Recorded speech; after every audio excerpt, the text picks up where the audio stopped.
E se eu me esquecer de contar algum pecado para o padre?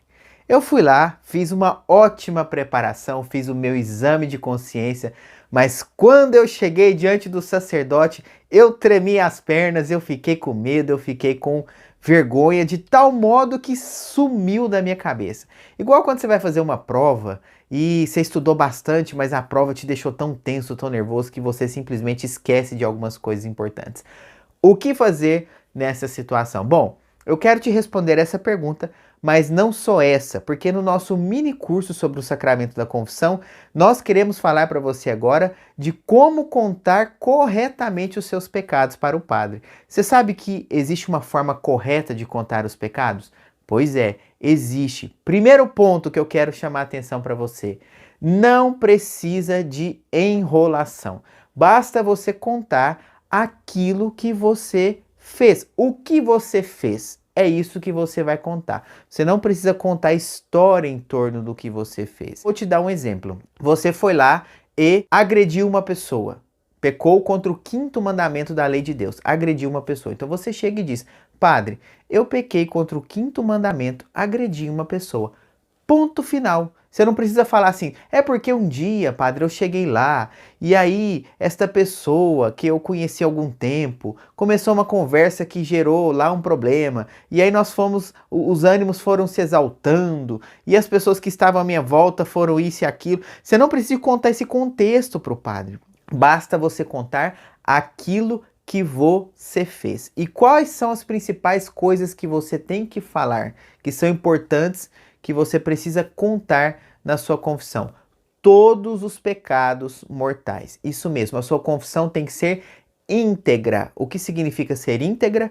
Contar todos os pecados mortais cometidos após o batismo e ainda não confessados. Então, se você fez uma confissão há um mês atrás, contou todos os seus pecados já da vida toda, e depois desse mês para cá você cometeu algum pecado mortal, então é este pecado mortal que você tem que contar na sua confissão. Então, todos os pecados mortais cometidos após o batismo e ainda não confessados. Mas não só isso, você precisa contar também a quantidade, o número de vezes que esse pecado é cometido. Não dá para a gente explicar os porquês de tudo que nós estamos falando, porque isso aqui é um curso muito rápido. É um curso assim, um mini curso para você poder realmente fazer rapidinho e já preparar suas confissões. No entanto, quero só ressaltar o seguinte: um só pecado mortal é o suficiente para nos tirar da graça de Deus.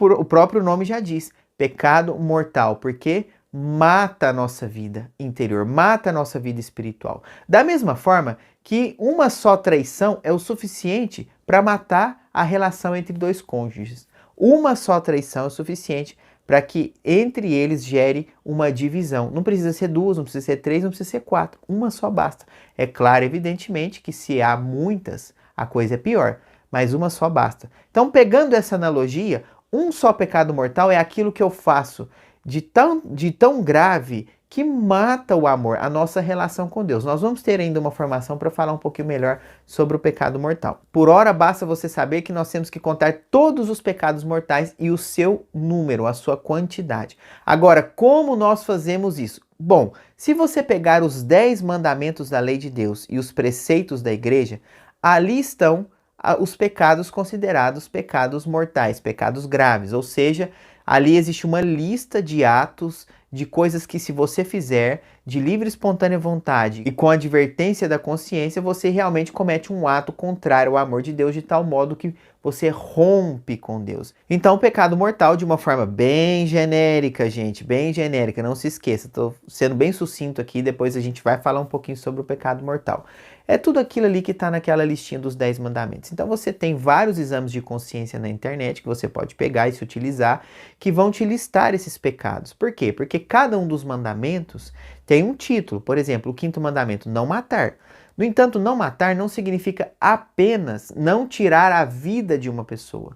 Mas, por exemplo, se você sente ódio de alguém, se você agride alguém, tanto fisicamente quanto verbalmente, ou seja, essas coisas também estão incluídas. Maus tratos, isso tudo está incluído dentro do quinto mandamento. Então, você pega lá um bom exame de consciência, dá uma olhada lá se você fez alguma coisa que está escrito nos mandamentos ou nos preceitos da igreja, e é isso que você vai levar para a sua confissão. Dito isso, você tem que contar esses pecados e a quantidade. Agora vamos lá, vamos imaginar aqui uma situação em que você está diante do padre e você cometeu, sei lá, por exemplo, um pecado contra a castidade. Como que você confessa isso? Você, sendo solteiro, se relacionou com uma pessoa solteira. Isso se chama fornicação. Então você chega para o padre e diz: padre, cometi fornicação.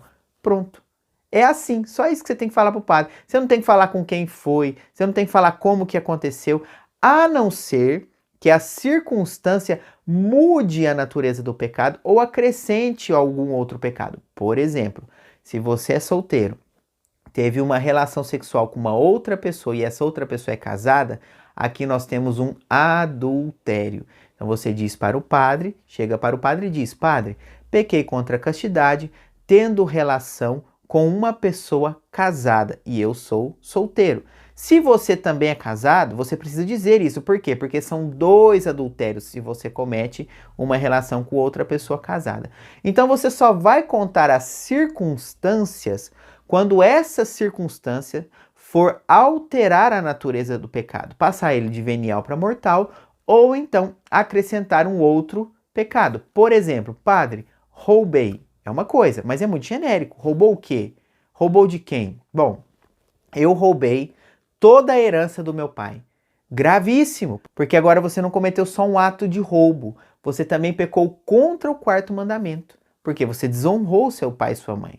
Você desonrou seus pais. Entendeu a importância da circunstância? Ou seja, uma coisa é roubar um vizinho, outra coisa é roubar o pai. Roubar o vizinho é um ato de roubo. Roubar o pai é um ato de roubo, mas também um pecado contra o 4º mandamento. Outro exemplo, você diz para o padre: padre, roubei um cálice da igreja. Veja bem, você cometeu um roubo e um sacrilégio. Por quê? Porque você roubou algo que é consagrado a Deus. Então você tem que dizer o que fez. O que você fez? Foi pecado contra a castidade? Você mentiu? Você agrediu alguém? Você duvidou de alguma das verdades da fé? Você fez alguma calúnia? É isso que você tem que dizer. Quantas vezes isso aconteceu e as circunstâncias, só quando essas circunstâncias forem realmente tão graves ao ponto de mudar a natureza do pecado ou acrescentar outro. Agora, como que eu vou contar as vezes? Quantas vezes eu pequei? Nem sempre dá para saber. Se você fez alguma coisa muito pontual, por exemplo, olha, padre, eu cometi 3 adultérios. Tá bom, você já contou o que você fez e já contou quantas vezes você fez. Agora, se você é uma pessoa, por exemplo, viciada em pornografia, como que você vai contar isso para o padre? Você diz: bom, padre, eu sou uma pessoa que durante 10 anos fui viciada em pornografia e tinha acesso a materiais pornográficos, sei lá, 4, 5 vezes por semana ou todos os dias e pronto. Você deu uma prévia mais ou menos para o sacerdote de quantas vezes isso aconteceu. Agora, por que é importante você contar quantas vezes? Porque eu disse no início do vídeo, um só pecado mortal é o suficiente para te tirar da graça de Deus. Vou trazer a analogia de novo do matrimônio para você entender isso bem. Vamos imaginar que você tenha traído a sua esposa 4 vezes. E aí você conte para ela que traiu 3. E uma vez você, com vergonha ou por algum outro motivo, você esconde essa traição. Imagine que ela descubra isso depois. Como que você acha que vai ficar no coração dela? Ela vai sentir que você foi honesto com ela, sincero? O coração dela vai estar aliviado ou vai se sentir traído novamente? E ainda vai piorar a situação. Por quê? Porque ela ainda vai pensar: ele ainda traiu minha confiança de novo, porque ao invés de ele contar tudo, ele ainda me escondeu mais alguma coisa. Para você ver que um só pecado mortal é o suficiente para realmente quebrar no coração das pessoas e entre nós e Deus essa relação de intimidade, essa relação de amor que nós devemos ter com o nosso próximo e para com Deus. Por isso você precisa contar a quantidade. Outro exemplo, você nunca foi na missa desde que se entende por gente. E nós sabemos que tem um preceito da igreja que diz que faltar à missa aos domingos é pecado grave, desde que você não tenha motivos para isso. Por exemplo, você estava saindo para a missa e acabou acontecendo um acidente e você não teve como chegar, ou então você está doente, coisas desse tipo. Tudo isso, é claro, evidentemente, são motivos pelos quais te isentam desse preceito da igreja. No entanto, se você não vai na missa só por preguiça, simplesmente porque você está com preguiça e não quer ir na missa aos domingos, isto é um pecado grave, porque fere um preceito da igreja. Por que pecado grave? É um outro assunto, é para outro vídeo, não é para esse. Lembrando que isso aqui é um vídeo rápido para te ajudar a realmente organizar a sua confissão. No entanto, como que você vai contar para o padre? Olha, padre, eu não vou à missa desde que eu me entendo por gente e hoje eu tenho aí 30 anos. Então você deu mais ou menos uma prévia para ele. Não precisa de você contar todos os domingos desde que você chegou à idade da razão, por exemplo, mais ou menos ali 7, 8 anos, e contar todos os domingos e falar para ele, olha, padre, deram aqui nas minhas contas 300, 400 domingos que eu não fui na missa. Não, basta você dizer, olha, padre, eu, desde que me entendo por gente, nunca fui à missa aos domingos, eu hoje tenho 30 anos, então mais ou menos ele sabe ali a dimensão de tudo isso. É mais ou menos assim que você conta a quantidade, quando você não sabe exatamente, ou quando é uma coisa tão difícil de contar, tão difícil que vai exigir, sei lá, cálculos intermináveis, isso não há necessidade. Basta você dizer de uma forma geral a quantidade, de tal modo que o padre entenda o que você fez e a quantidade de coisas que foram feitas. É mais ou menos isso que você precisa contar na sua confissão. Nunca omita um pecado mortal de forma deliberada. Uma coisa é esquecer, lembra da perguntinha inicial do vídeo, que eu vou responder ela daqui a pouco. Mas omitir pecado mortal por querer, você invalida a sua confissão. E se for de livre e espontânea vontade, de caso pensado, você ainda comete um sacrilégio. Não faça isso. Você tem lá 4 pecados mortais, você chegou para contar para o padre, contou 3. O quarto tá aqui, tá na sua memória, tá ali, é só você falar, mas aí você fica com vergonha, ou você quer omitir por querer, e aí você recebe a absolvição daqueles da sua confissão e vai embora para sua casa. A sua confissão foi inválida, você não foi perdoado e vai ter que confessar de novo, inclusive dizendo que omitiu por querer um pecado mortal. Outra situação é se você se esquecer. Agora vamos lá. O que fazer se eu me esqueço de um pecado depois que eu fiz lá o meu exame de consciência, depois que eu me preparei bem, cheguei para me confessar, fiquei com vergonha, fiquei com medo do padre, de tal modo que me deu um branco na hora e eu tentei lembrar com todas as forças, não consegui lembrar e o padre me deu absolvição. Na hora que eu estava chegando em casa, na hora que eu virei a esquina, na hora que eu estava no trânsito, eu lembrei o que eu tinha feito.